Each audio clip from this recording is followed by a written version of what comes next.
So in the table in quadruped posture, we can tell if someone is tucking because the hip joint is obtuse. It's greater than 90 degrees. This joint here. If it's an acute angle, if it's more than 90 degrees, we know that the support of the gonads isn't there. So on the outside, on the other hand, if I try to make a 90 degree, that won't work because I'll just positioning myself. But one way is to look at that angle in quadruped. Let me think. If somebody's tucking like this, just ask them to let it go. So this is another way to do this, to release the tucking. If you go like this yourself and you tuck,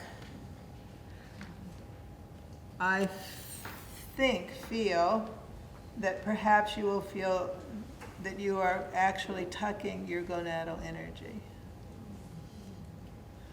Maybe you're not, but that's a very good chance. What I mean by that is when you let go, and I'm talking about letting go here too, not trying to hold this up. Let it go. That if you go to tuck, this is where we usually tuck by pulling in our gonadal energy.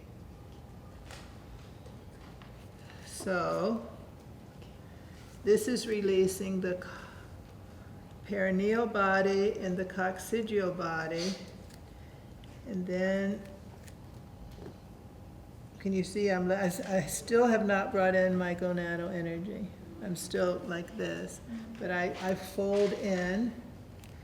And then, can you see my feet? I'll change my position so different people will see. If the ankles are here and tight, it's very possible you're pulling in your gonadal energy. So I'm not suggesting that you push down your ankle. I'll turn my body if you can't see. But that there's an energy from the foreleg and your ankle through, whether your testes are here or your ovaries are here, through your gonads to your head, so that your sacrum is supported.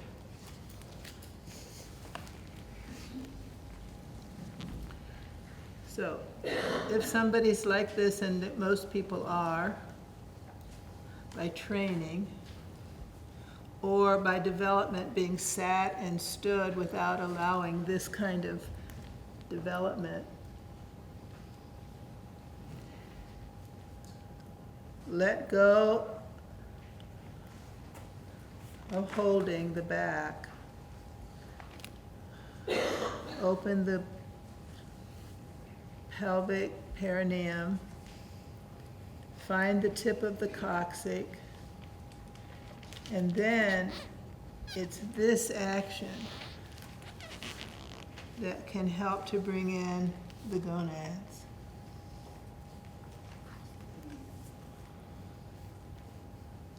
And if you drop it and you go to tuck, most likely you will do so by pulling in your gonads. But don't do it because I said so. Play with that first before we go into sound, so you can do sound and movement together, please.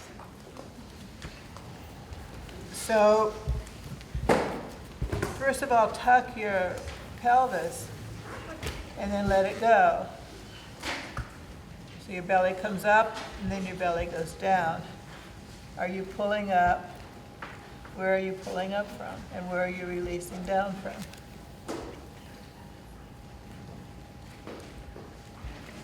let your pelvis be over your knees. So you're standing on your femurs. Okay, so then feel where you tuck, and your hip socket, it will be greater than 90 degrees. Then release it, and it will be an acute angle, less than 90. So we're just, you could say we're doing cat and cow, hopefully not this way. And then you tuck, and then you let it go. Can anybody feel that it's at that center of the sacrum where the gonad reflex center is, that you're lifting and lowering?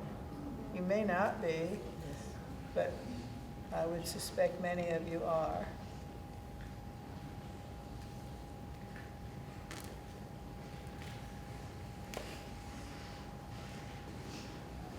Okay, let your belly go and explore your ankles kind of going like this, what I was doing before. So the ankles are lifting and lowering to the floor, but not lifting. Do it any way you do it, but ultimately it's going to be that they lower because you're going through them in a longitudinal way. There's an undercurve. So you're not just going toward the earth, you're going horizontal along the earth as well.